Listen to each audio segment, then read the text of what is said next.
మొదటిసారిగా ఇంట్లో cake prepare చేశాను. చాలా బాగా వచ్చింది. ఎలా చేశానో చూసేద్దాం రండి. ముందుగా ఒక బౌల్లో తురుముకున్న బెల్లం వేసుకొని బెల్లం మునిగేంత వరకు వాటర్ పోసుకోవాలి. స్టవ్ వెలిగించుకొని ఈ బెల్లం కరిగేంత వరకు మరిగించుకోవాలి. బెల్లం మరుగుతున్నప్పుడు అప్పుడప్పుడు కలుపుకోవాలి, లేదంటే అడుగంటుతుంది.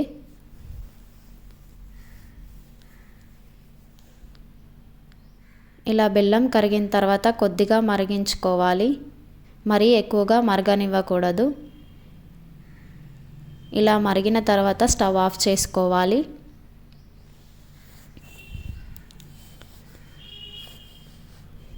ఇప్పుడు ఈ బెల్లం పాకాన్ని వడబోసుకోవాలి.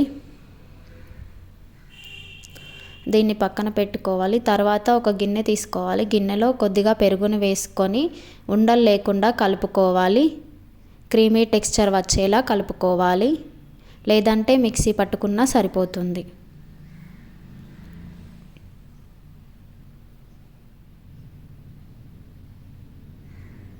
చూసారుగా ఇలా కలుపుకోవాలి. ఇందులో ముందుగా ప్రిపేర్ చేసుకున్న బెల్లం పాకాన్ని వేయాలి. కొద్దిగా కలుపుకోవాలి. ఇందులో ఫ్లేవర్ కోసం కొద్దిగా వెనిలా ఎసెన్స్ని వాడుతున్నాను. మీకు ఇష్టం లేదంటే స్కిప్ చేయాలి. దీని ప్లేస్లో యాలకుల పొడి వేసుకున్నా సరిపోతుంది. 1 కప్పున్నర గోధుమ పిండి వేసుకొని కలుపుకున్నాను. తర్వాత కోకోవా పౌడర్ వేస్తున్నాను. 4 టేబుల్ స్పూన్ల కోకోవా పౌడర్ వేసాను. ఈ పిండిని ఉండలు లేకుండా చాలా బాగా కలుపుకోవాలి.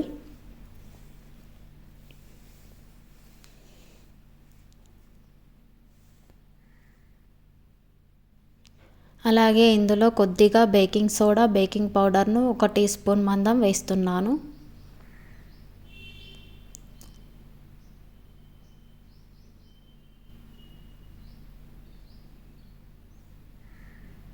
ఉండలు లేకుండా చాలా బాగా కలుపుకోవాలి పిండిని.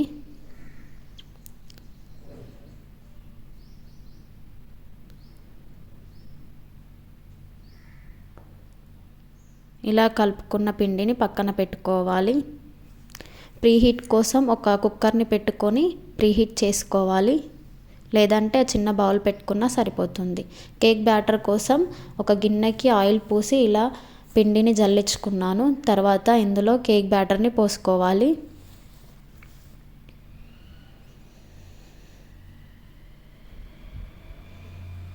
కేక్ బ్యాటర్ మొత్తాన్ని ఇలా పోసేసుకోవాలి.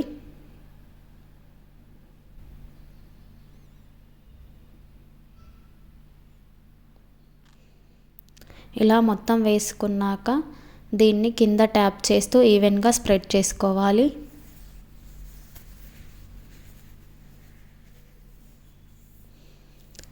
ఇప్పుడు ఈ గిన్నెని ప్రీహీట్ చేసుకున్న కుక్కర్లో పెట్టుకోవాలి.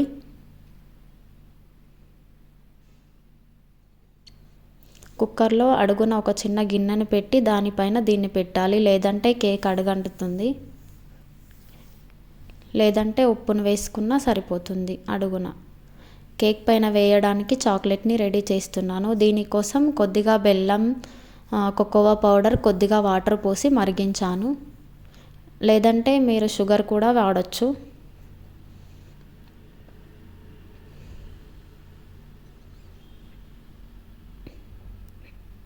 ఇప్పుడు కేక్ తయారైందేమో చూద్దాం.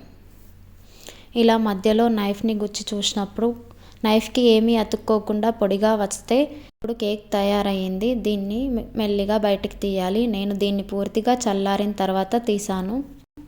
చాలా బాగా వచ్చింది. తర్వాత దీనిపైన నేను ముందుగా ప్రిపేర్ చేసుకున్న చాక్లెట్ని వేస్తున్నాను.